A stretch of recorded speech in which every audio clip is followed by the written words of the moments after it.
Jadi kalau kita menghadapi kasus nyeri kepala, kita harus bisa membedakan apakah nyeri kepalanya ini yang berbahaya atau yang tidak. Nah, bagaimana kita bisa mengetahui ini nyeri kepala yang bahaya atau tidak? Ada istilahnya dengan Snopten.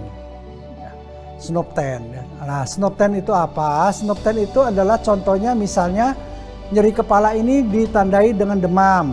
Nah, itu sesuatu yang harus dieksplor lebih lanjut. Kemudian nyeri kepala dengan kesadaran yang menurun, dengan muntah, dengan kejang. Kemudian nyeri kepala yang ada dengan kelemahan anggota gerak. Atau kalau kita periksa dengan pemeriksaan fisik, ada yang istilahnya refleks-refleksnya meningkat atau ada refleks patologis yang positif. Nah, itu kita harus waspadai sebagai nyeri kepala yang berbahaya. Dan juga ada nyeri kepala yang pertama kali timbul pada usia di atas 50, misalnya sebelum usia 50 tidak pernah nyeri kepala, di atas 50 lalu mendadak nyeri kepala, itu kita juga harus waspadai. Kemudian nyeri kepala yang berkembang semakin lama semakin berat, misalnya dalam waktu 3 bulan yang lalu nyeri kepala semakin kesini semakin berat, disertai adanya muntah, kejang, kita juga harus waspadai. Jadi ada beberapa nyeri kepala yang harus kita waspadai tanda-tanda bahayanya.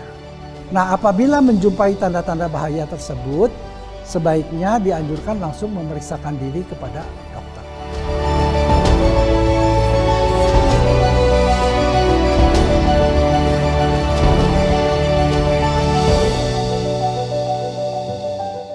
Ya, jadi kembali lagi kepada nyeri kepala, tadi itu ada yang bahaya, ada yang tidak.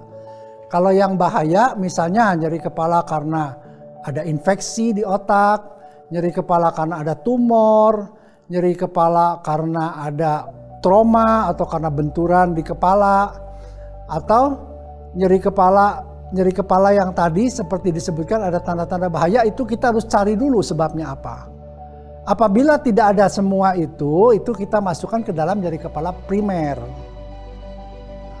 Nyeri kepala primer yang sering dijumpai adalah misalnya nyeri kepala tipe tension, migrain, kemudian cluster, dan ada beberapa nyeri kepala yang lain.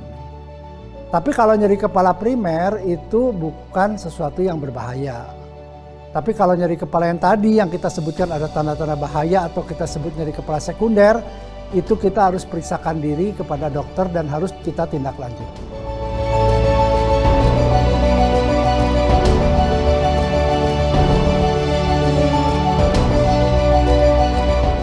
Betul, jadi apabila kita ada kasus nyeri kepala dan ada tanda-tanda bahaya nyeri kepala, misalnya kita curiga ada tumor atau ada pendarahan di otak, ada infeksi di otak, itu tentu kita harus lakukan pemeriksaan radiologi, misalnya CT scan atau MRI.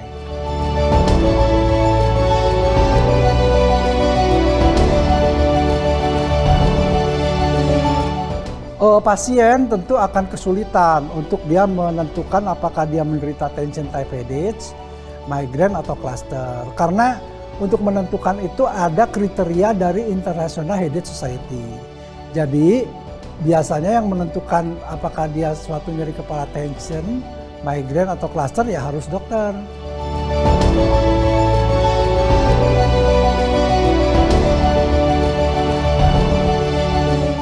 Ya, seperti tadi yang disebutkan bahwa nyeri kepala itu ada tanda-tanda bahayanya. Tanda-tanda bahaya misalnya nyeri kepala yang kronis progresif, makin hari makin hebat. Nyeri kepala yang disertai demam, ada penurunan kesadaran, ada kejang, ada muntah-muntah, kemudian ada kelemahan anggota gerak. Atau juga ada satu lagi yang kita harus waspadai, adanya orgasmic headache. Saat orgasme mengalami nyeri kepala, itu perlu kita lakukan tindakan lebih lanjut. Karena kita takutkan adanya kelainan daripada pembuluh darah, misalnya ada aneurisma.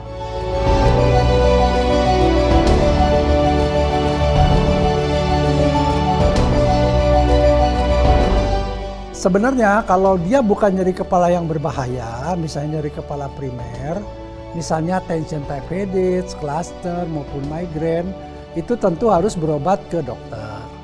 Kemudian di samping mendapat obat-obatan, nanti ada teknik-teknik khusus karena dalam pengobatan itu tidak hanya obat-obatan, tetapi ada yang tidak menggunakan obat-obatan, misalnya dengan teknik-teknik kognitif behavior therapy, teknik-teknik relaksasi, ya, teknik massage, itu banyak teknik-teknik yang lain.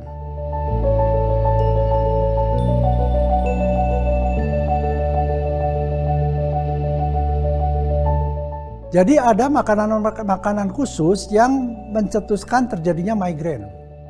Contohnya coklat, keju, pecin, ya, terlambat makan, kurang tidur, itu faktor-faktor trigger terjadinya migrain atau faktor pencetus. Itu kalau bisa kita kenali, maka itu bisa kita hindari. Bagaimana kita mengenalinya? Oleh karena itu kita harus punya headache diary. Headache diary adalah suatu catatan di mana pada saat-saat kita timbul nyeri kepala, contohnya migrain, habis apa? Contohnya, oh saya habis makan yang mengandung pecin, timbul nyeri kepala, oh berarti ini. Jadi pakai headache diary itu akan nanti ketahuan pencetus-pencetus apa terjadinya nyeri kepala tersebut.